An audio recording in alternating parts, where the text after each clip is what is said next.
J'arrive tout juste à l'atelier Vautrin pour rencontrer Jean-François afin de faire une petite interview sur les voitures qu'il peint. Ce sont des autos américaines. Bonjour Jean-François. Bonjour Alexandra. Comment vas-tu? Très bien. Ça me fait plaisir de te revoir. Oui. Je te remercie de m'avoir invité pour pouvoir faire cette interview où je vais pouvoir te poser quelques questions sur ton métier et en l'occurrence surtout sur les autos américaines. Parle-moi de toi en quelques mots s'il te plaît. Alors en quelques mots, on va faire très court. J'ai 16 ans, je ne fais rien à l'école. Conseil des profs, conseil les beaux-arts de Nancy, mon père ne veut rien entendre. Il n'y aura pas de clodo à la maison. Mon prof de dessin prend ma défense, il me laisse faire les beaux-arts. 3 ans, premier pendant 3 ans, CAFAS, deuxième de France. Je rentre en deuxième année aux Arts Déco directement. Et là, diplômé en design. Et ça va rejoindre le pourquoi de mon amour pour les voitures, en partie. Parce que, en fin de compte, j'ai une formation de designer.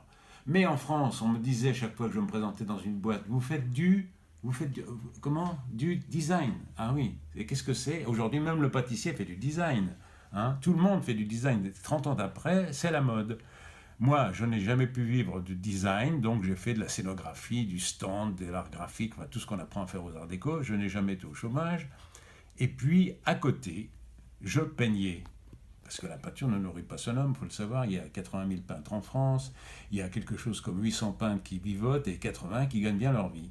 Donc, il vaut mieux avoir un travail à côté qui remplit les 10-12 heures de travail et puis en dehors, on peint. Voilà. Comment est venue cette passion pour les autos américaines, Jean-François? Alors, il y a 2 causes ou 2 raisons. La première, je cherchais une galerie qui s'occupe de moi, parce que pendant des années, j'ai loué des lieux où j'exposais moi-même. Ce que dans le métier on appelle les galeries garage, c'est-à-dire c'est des galeries qui n'ont pas de démarche commerciale, puisque ce sont les gens qui se succèdent et qui louent les lieux. Alors un jour c'est la nana qui fait des coquilles d'œufs sur velours noir, et le lendemain c'est moi par exemple. C'est très mal vu dans le métier. Donc je ne voulais plus louer des endroits pour m'exposer, je voulais une vraie galerie. Comment trouver une vraie galerie dans Paris? J'ai acheté un petit bouquin qui s'appelait le Bill Art, qui était le Goemio des galeries. Il y avait 400 galeries dedans, avec à chaque fois un petit mot expliquant le fond de la galerie, l'esprit, le 1, 2, 3 chapeaux pour l'accueil, 1, 2, 3 euros pour les prix, enfin comme le Goemio, mais galerie. Donc j'avais sélectionné une centaine de galeries qui ne faisaient pas d'art abstrait, ce que je ne fais pas, qui ne faisaient pas d'art conceptuel, ce que je ne fais pas, mais qui faisaient du réalisme. Et puis, 8 réponses sur 100. Il semble qu'on m'a dit que c'était un excellent résultat, 8% d'un mailing. Et dans ces 8, c'était « Venez chez nous, nous ne sommes pas chers ». Autrement dit, c'était exactement ce que je ne voulais plus. C'était les seuls qui m'avaient répondu. Mais comment j'avais pu, bon sang de bois, sélectionner mal ces galeries? Donc je relis. Et le gars, pour ne pas se fâcher avec les galeries, il avait mis « On trouve dans ces galeries beaucoup de peintres différents, etc. » Il fallait lire entre les lignes. Et moi, j'avais pris ça pour du brut. Donc, tant pis. Je n'ai donc pas trouvé de galerie. Et puis, 15 jours après, ma compagne me dit « Jean-François, il y a une jeune femme qui vient de téléphoner, qui veut te rencontrer. » C'était Isabelle Nicolosi. Et comment elle pouvait me savoir ce que je faisais? Parce que j'avais mis sur ce mail à 100 exemplaires mon site. Et nous sommes en 2000, je suis un des premiers à avoir un site. Donc elle avait consulté le site, et dans une des toiles, elle avait vu un bout de voiture américaine. Donc elle me dit, ça m'intéresse, est-ce qu'on peut se rencontrer? Donc elle vient à l'atelier, et là elle me dit, voilà, je fais de la peinture, enfin, j'expose des peintres qui font des avions, des bateaux, des moyens de locomotion, de la Formule 1, etc. Je n'ai pas de peintre attitré dans la voiture américaine. Ah bah j'ai dit, bah, tiens, on se serre la main, top là, c'est bon, moi je suis pour tous les challenge. Voilà. Donc je me suis mis à faire les voitures américaines.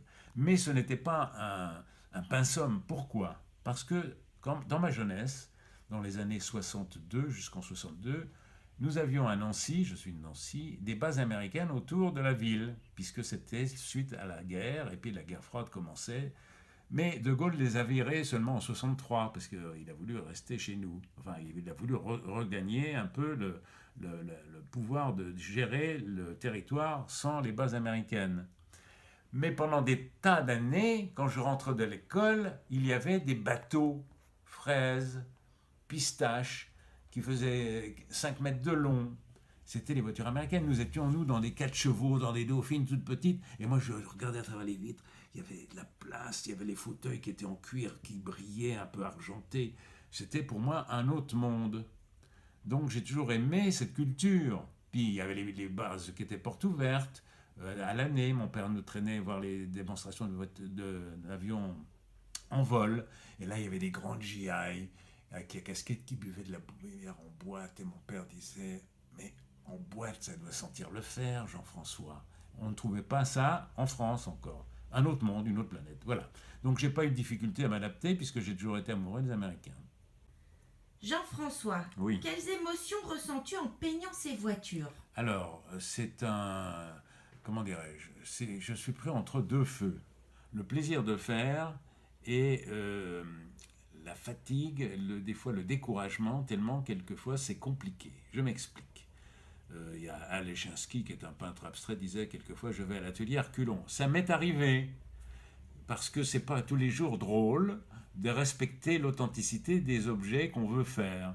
Voilà, c'est tellement plus facile de faire abstrait. Hein. Alors c'est pour ça qu'il y a plein de peintres qui s'y donnent. Il n'y a pas besoin de savoir dessiner et on met des taches et de la couleur et on est content. Là, nous, parce qu'il y a d'autres peintres comme Bertrand, etc., qui sont aussi dans le milieu, nous sommes obligés de respecter la réalité de la voiture. Sinon, ça n'a aucun charme. Il faut que ça soit proportionné, que ça soit mise en couleur conformément à l'esprit de la voiture, etc. Donc c'est tout un travail.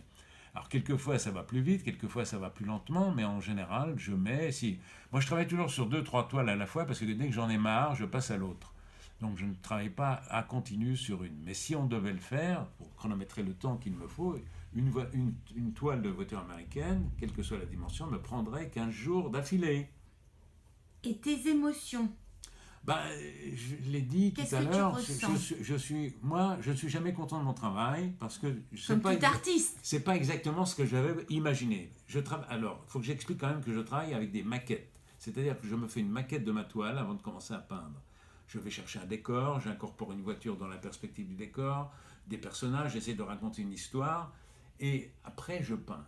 Mais quand je fais ma maquette, comme disait Magritte, en fin de compte, j'ai trouvé une idée, je suis content, mais bordel, il faut maintenant que je peigne. Voilà, j'en suis là. Je suis presque content de ma maquette et de mon idée, mais maintenant, il faut que je la fasse. Donc, c'est un peu fatigant. Mais au moment où je la fais, j'ai des grands moments de découragement parce que ce n'est pas exactement ce que je voyais au niveau de la réalisation, des couleurs. Donc, je suis pris entre découragement et espoir qu'à la fin, ça sera pas mal.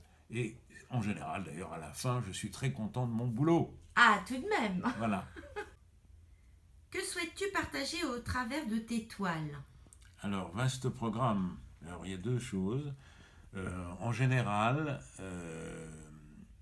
il est difficile de se mettre à la place du spectateur, donc de vouloir partager quelque chose, parce que chaque spectateur, en fin de compte, chaque regardant, on va dire, est particulier, et ça lui évoque des choses différentes. Donc, c'est difficile de dire, ça, je vais communiquer ça, et comme ceci, comme cela, à telle et telle personne. C'est pas possible. Mais en revanche, quand je suis content d'une toile, que j'ai retrouvé l'univers qui, moi, m'a fait rêver dans mon enfance, puisque je le rappelle, j'ai vécu avec des voitures américaines dans ma rue, puisque les maisons étaient louées à des grands Américains avec des petits-enfants. Une anecdote quand même que je veux raconter, très intéressante, c'est qu'à Noël, ils mettaient sur leur porte un bouquet de sapin comme ça, avec un truc que je déchiffrais difficilement, et je demandais à ma maman, qu'est-ce que ça veut dire, maman? Merry Christmas. Et ma mère, bien sûr, n'ayant jamais fait d'anglais, disait, je ne sais pas, mon chéri, et j'ai mis quand même 40 ans à comprendre qu'à Noël, les Américains mettaient ça sur leur porte. Bon, ça, c'est une anecdote, mais ce qui veut dire que ça me faisait déjà rêver. Donc, je serais content que les gens rêvent, comme j'ai rêvé devant les voitures américaines, dans les rues de Nancy.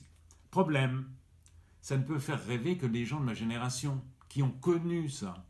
Ça les replonge dans leur jeunesse. Mais le brave garçon d'aujourd'hui qui a 20 ans, il a d'autres soucis. D'abord, la voiture, ça pollue, ça pue. On la combat et c'est plus son trip. Donc, le public pour mes toiles va s'amenuiser au fil des ans. Mais je suis content quand même quand je fais passer une émotion à des gens septuagénaires, sexagénaires, quinquagénaires, quadragénaires, mais pas des enfants ou des jadots de 20 ans. Pas du tout. Mais alors là, d'ailleurs, on le voit à Rétromobile, il n'y a pas de mec de 20 ans à Rétromobile. Nous aimons les voitures américaines quand nous les avons connues. Parce qu'il y avait de l'âme, il y avait un art de vivre qui n'était pas le nôtre. C'était un autre monde, un autre univers, un autre continent, un truc qui faisait rêver. Jean-François, pour conclure, Oui. en quelques mots, parle-moi de ton association. Alors, cette association, l'idée m'en est venue il y a quelque temps. Elle répond à une question métaphysique. La question métaphysique qui me tarabustait, c'était à ma mort, n'ayant pas d'enfants, pas de famille, très peu ou très éloignés, que vont devenir les 100 toiles de cet atelier, et puis les toiles que j'ai pu vendre ou donner. Nous en sommes à 550, donc il y en a 400 qui se baladent dans le monde ou dans la France. J'ai pas donné toute ma vie à ce mode d'expression pour que, à ma disparition, ça parte à la benne, comme j'ai vu pour des amis, parce que les enfants veulent récupérer le lieu, et puis ils mettent ça en vente à un broc qui rachète ce qu'on appelle un fonds d'atelier pour 3 francs 6 sous. Et puis quand j'ai lu la vie de Degas, c'est pas que je me prenne pour Degas, mais Degas par exemple, quand à sa mort la famille a proposé son œuvre au Louvre, le Louvre n'en a pas voulu. Donc je me dis, 30 ans, c'est le bon temps pour que réapparaissent mes toiles, qui sont chez les uns, chez les autres, en salle des ventes. Et cette association a pour but de promulguer, de soutenir mon œuvre, on va dire entre guillemets, sans me prendre pour un grand artiste, c'est quand même mon œuvre. Voilà. C'est donc pour qu'il y ait une pérennité sur 30 ans, que cet atelier dure, qu'il soit géré par l'association, que les toiles qui sont dedans, ils les mettent en vente. On n'a pas le droit de faire de profit dans une association, mais enfin, ils investiront dans autre chose. Voilà, c'est le but de cette association. Perdurer, durer, et puis peut-être un jour avoir une petite toile dans un musée à Nancy, puisque je suis de Nancy ou ailleurs. Pour ne pas, comme je ne crois ni en Dieu ni en diable, pour ne pas que cette vie qui va s'arrêter dans quelques années n'ait servi à rien. Voilà, je serai tranquille, je mourrai heureux. C'est beau ça, très belle conclusion. En tout cas, je te remercie beaucoup Jean-François d'avoir consacré du temps à cette interview qui va me permettre de la poster sur mon blog, que tu pourras aller voir. Et je suis vraiment très contente de partager ces moments avec toi. Tu es vraiment quelqu'un à connaître et à découvrir. Merci beaucoup. Alexandra, c'est moi qui te remercie.